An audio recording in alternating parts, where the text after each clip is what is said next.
want to do a quick video why I had to scrap the low protein diet and even more or less a calorie restricted approach, although I do still somewhat restrict calories considering how much I exercise.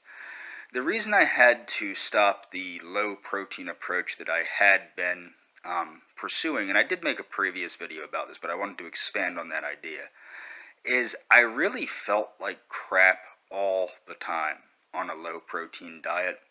And the thing is, what I've discovered is it seems that plant protein, centering your diet around plant proteins and a lot of plant protein, does indeed extend life. Now, I was also, I'm a follower of Frank Zane. I follow him on Twitter, Facebook, what have you, and I also go to his website from time to time. Now, Frank Zane did a quick thing about the longevity of bodybuilders, and most bodybuilders, the average lifespan is 81 years old, with people like Jack LaLanne living until like 96. Now, Jack LaLanne ate a very simple additive-free diet that did contain meat. His philosophy was to stick to meat and vegetables primarily, kind of like the Atkins diet almost. And that does work, okay? But also you have to really, but this is the thing, meat, we know, has so many negative effects with the stimulation of mTOR and things like this, that it does make sense now that we know these things to concentrate primarily on vegetable proteins. Things like beans, peas, whole grains, stuff like this, to concentrate on these for your protein source. And even I had to add protein powder back into my diet.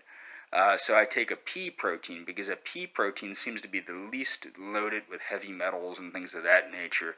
So that's what I take. Also, taking glycine helps to prevent the buildup of methionine in the system, as does using whey protein, because pea protein, because pea protein is low in methionine.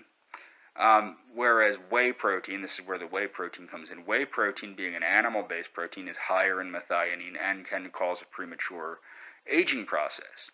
Now, what I did find out is that exercising, when I started developing my issues about almost 2 years ago now, it seems to have been caused primarily from stress and a lack of exercise, from exercising consistently for about 3 years.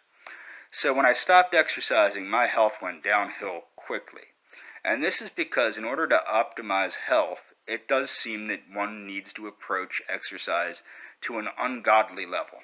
I mean, you really need to pursue exercise with gusto, like Jack LaLanne had stated many, many years ago. And I'm going to leave links to some of these things in the description so that people can read these and know that I'm not just, pulling this out of my ass. This is reality, or at least this is a glimpse of reality that can be taken and implemented in people's lives. I'm not a doctor, I'm not a nutritionist, I'm not a dietitian, so I can't tell you what to do, but you can research for yourself, take a look and see what works, and see if you might want to implement some of that.